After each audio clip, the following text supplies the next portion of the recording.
இன்றைக்கி கேவுரு மாவு தோசை செய்ய போகிறோம் ஃப்ரெண்ட்ஸ். அதுக்கு கேழ்வரகு மாவு தோசையில் இந்த கப்பால் ஒரு கப்பு உளுந்து வச்சுருக்கேன்.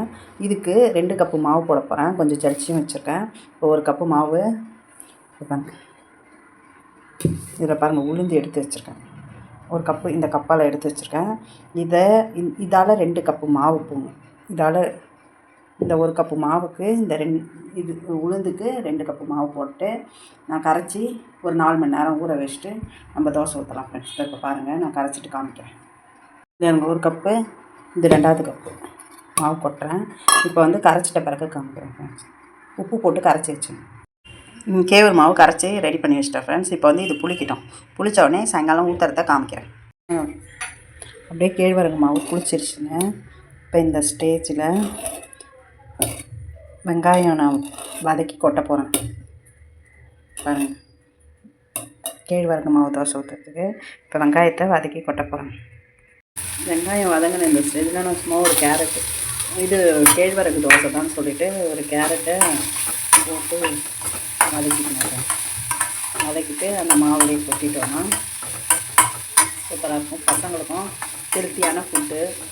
கேழ்வரகு மாவு நல்லது, பெரியவங்களும் சேர்த்துக்கலாம்.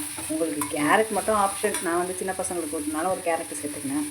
உங்களுக்கு ஆப்ஷன் தான். நீங்கள் வேணும்னா பசங்க கலர்ஃபுல்லாக இருந்தால் சாப்பிடுவாங்க. அதனால் நான் சேர்த்துக்கினேன். கேரட் இல்லாமல் வெறும் வெங்காயம் பச்சை மிளகா போட்டாலே சூப்பராக இருக்கும் கேழ்வரகு தோசை.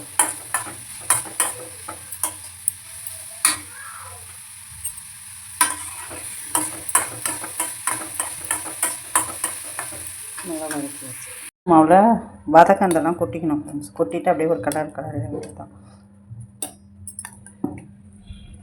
வெங்காயம் இதெல்லாம் வதக்கணும்ல, கொட்டிட்டு இப்போ நான் தோசை ஊற்றி காமிக்கிறேன் ஃப்ரெண்ட்ஸ். இப்போ பாருங்கள், கல் காஞ்ச உடனே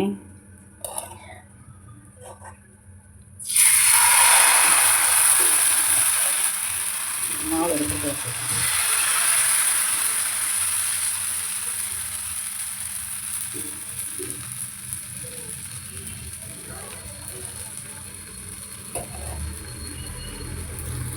இதுக்கு தேங்காய் சட்னியும் மீன் குழம்பு போட்டால் சாப்பிட்டா சூப்பராக இருக்கும் ஃப்ரெண்ட்ஸ்.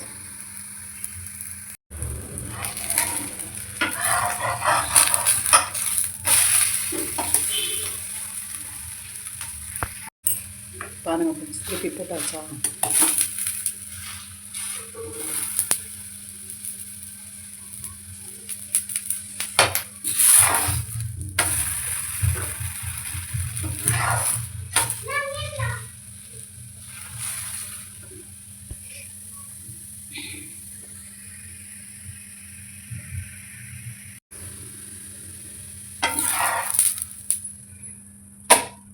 Dosa ready friends. பாருங்கள், கேழ்வரகு மாவு தோசை நம்ம காலையில் வச்சு புளிக்க வச்சது. பாருங்கள்,